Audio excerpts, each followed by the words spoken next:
Hi guys, આજે આપણે શકરિયાને એક અલગ જ રીતથી શેકીશું. આમ તો કહી શકાય કે આપણી જે ટ્રેડિશનલ રીત છે, જે આપણે વિસરાતી જાય છે, પરંપરાને આપણે જે ભૂલતા જઈએ છીએ. પણ અત્યારે થાય છે શું કે અત્યારે મોટા શહેરોની અંદર જે ચૂલા છે, ભઠ્ઠાની અંદર શેકાતા જે શકરિયા, અત્યારે એ પોસિબલ નથી. પણ આપણે અત્યારે આને એ રીતથી કરીશું કે આપણે એને અશક્યને પણ થોડીક શક્ય કરવાની કોશિશ કરીશું. અને ખરેખર આ રીતે તમે કરશો ને તો એકદમ નેચરલી મીઠાશવાળા શકરિયા થશે. તો એમના માટે થઈ અને સૌથી પ્રથમ તો શકરિયા મેં 500 ગ્રામ જેટલા લીધા છે અને એમને પાણી એક વાસણની અંદર લઈ અને એમાં ડુબાડી અને લગભગ 10 મિનિટ માટે રાખી દીધા છે.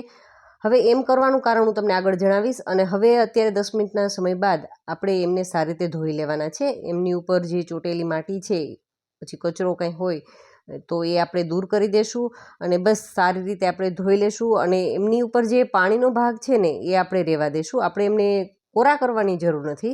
પાણી ઉપરથી તમે જોઈ શકો છો કે ડોળું થઈ ચૂક્યું છે. તો હવે મેં લગભગ 5-1 મિનિટ પહેલાં આ રીતે માટીનું જે વાસણ આવે ને એ વાસણ લીધું છે. અને જે નેચરલ માટીનું જે કહી શકાય કે જે ચિનાઈ માટીમાંથી બને છે ને એ નહીં, આપણી જે સાદી માટી હોય છે એ માટીમાંથી જે બનેલું વાસણ છે ને એ વાસણ લીધું છે. અને એને 5-1 મિનિટ અગાઉ જ હાઈ ફ્લેમની ઉપર એમને ગરમ કરી લીધું છે. અને હવે જુઓ, શકરિયા છે ને એ પાણી જ વાળા લેવાના છે આપણે. અને આ રીતે આપણે રાખી દઈશું, એમને ગોઠવી દઈશું સારી રીતે, તળિયાને અડીને રહી શકે. અને કદાચ તમારે વધારે શકરિયા રાખવા હોય તો ઉપર પણ તમે ગોઠવી શકો છો.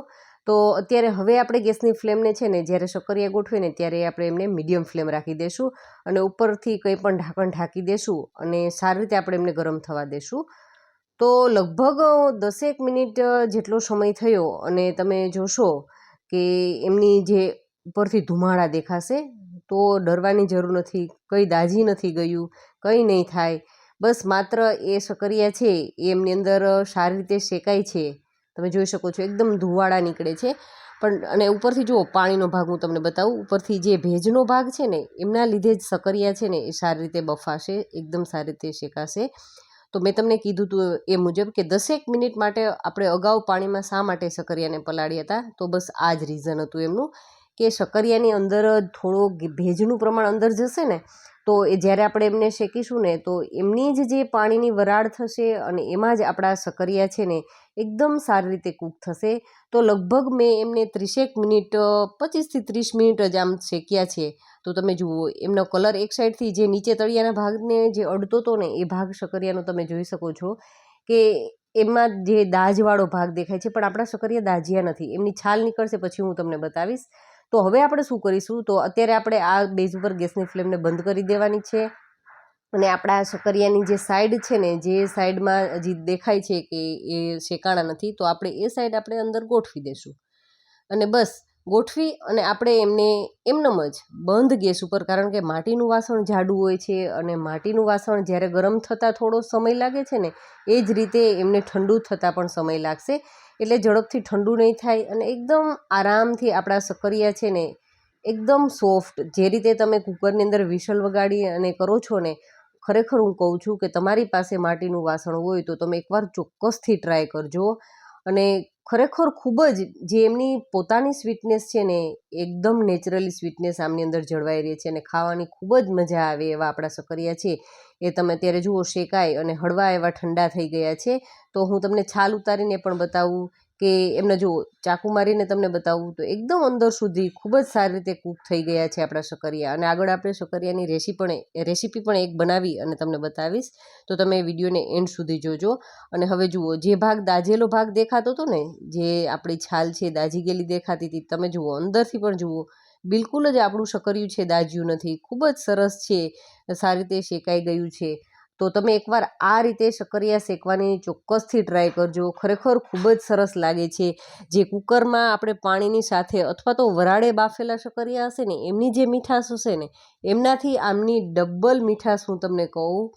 પણ તમે અનુભવ કર્યા વગર તો તમને ખ્યાલ જ નહીં આવે, મારા બોલવાથી તમને ખ્યાલ નહીં આવે. પણ તમે એકવાર ચોક્કસથી ટ્રાય કરજો. અને મારો વિડીયો અત્યાર સુધીનો તમને સારો લાગ્યો હોય તો વિડીયોને લાઇક ચોક્કસથી કરજો.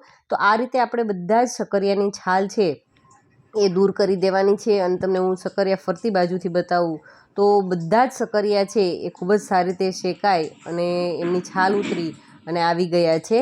તો હવે મેં તમને કીધું તો એ મુજબ હળવા એવા શક્કરિયા આપણા ઠંડા થઈ ગયા છે. તો આપણે એકદમ એનર્જેટિક ડ્રિંક, અને એમાં પણ અત્યારે ઉનાળાની શરૂઆત થઈ ગઈ છે.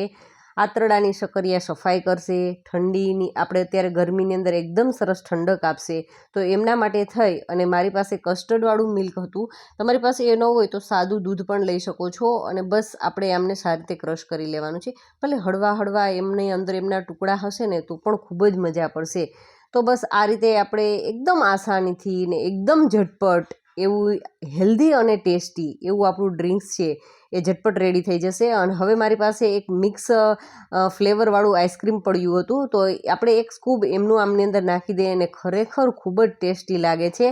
તો તમને આજનો વિડીયો થોડો પણ સારો લાગ્યો હોય તો વિડીયોને લાઇક ચોક્કસથી કરજો, અને તમારા ફ્રેન્ડ્સ અને ફેમિલી જોડે આ વિડીયોને ચોક્કસથી શેર કરજો, જેથી કરી અને આ નેચરલી મીઠાશ અને એકદમ હેલ્ધી અને ટેસ્ટી એવું ડ્રિંક્સ એ લોકો પણ એન્જોય કરી શકે. Thank you for watching this videos.